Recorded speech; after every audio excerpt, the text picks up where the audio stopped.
पंडित जी और गीतांजलि की बातें सुन उड़े दादीसा के होश। मंदिर में दादीसा ने किया गीतांजलि का पीछा, उड़े होश। जी है दोस्तों, यह रिश्ता क्या कहलाता में चल रहा है। हाई वोल्टेज ड्रामा जहां पर दादीसा के उड़ जाएंगे होश जब गीतांजलि को आधी रात पोदार मेंशन से बाहर निकलते हुए देख लेते हैं। तभी वो देखता है कि गीतांजलि अपना फेस छुपाते हुए चोरी चुपके पोदार मेंशन से बाहर निकल रही होती है।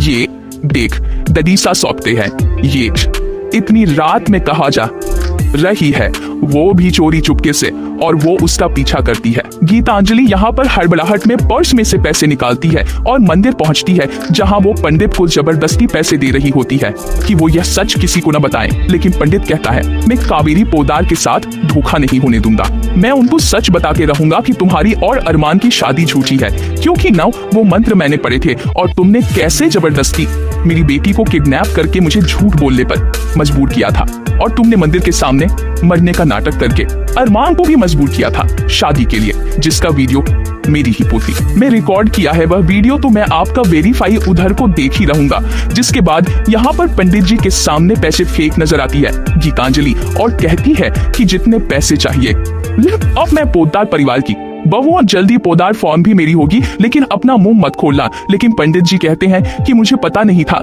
कि तुम कावेरी पोदार के पोते से शादी कर रही हो और मेरी बच्ची की जान भी खतरे में थी। नहीं तो मैं ये झूठी शादी का नाटक में भी तुम्हारा साथ नहीं देता। दादीसा यह जैसे ही शादी का सच सुनते हैं उनके होश उड़ जाते हैं, क्योंकि दादी सही है जो अरमान और गीतांजलि की शादी को सपोर्ट कर रही है।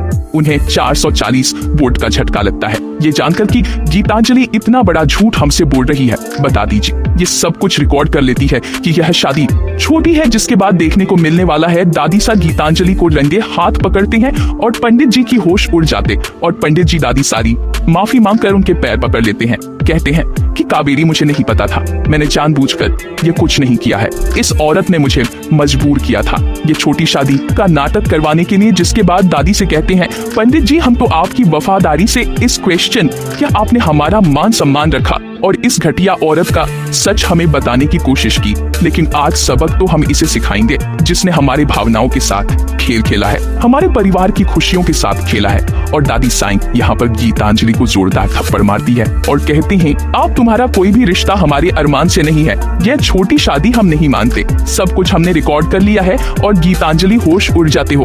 गीतांजलि रहती है, कुछ भी हो जाए दादीसा, लेकिन मैं अरमान का पीछा तो भी छोड़ूंगी, मैं अपने अरमान को और मायरा को पाके रहूंगी। अंदाजा नहीं है कि तुम किसी से बढ़ रही हो, हम भी कसम खाते हैं कि आप हमारे अरमान और अभी रखो एक होने से कोई नहीं रोक सकता। हम उन दोनों को एक करके ही रहेंगे, चाहे हमें इसके लिए कुछ भी करना क्यों ना पड़े। और गीतांजलि को दादी का चैलेंज कर देते हैं। तो देखने को मिलने वाला है कि दादी सा कैसे अब अरमान ये भी आपको फिर से एक करेंगे और गीतांजलि का भांडा फोड़ेंगे।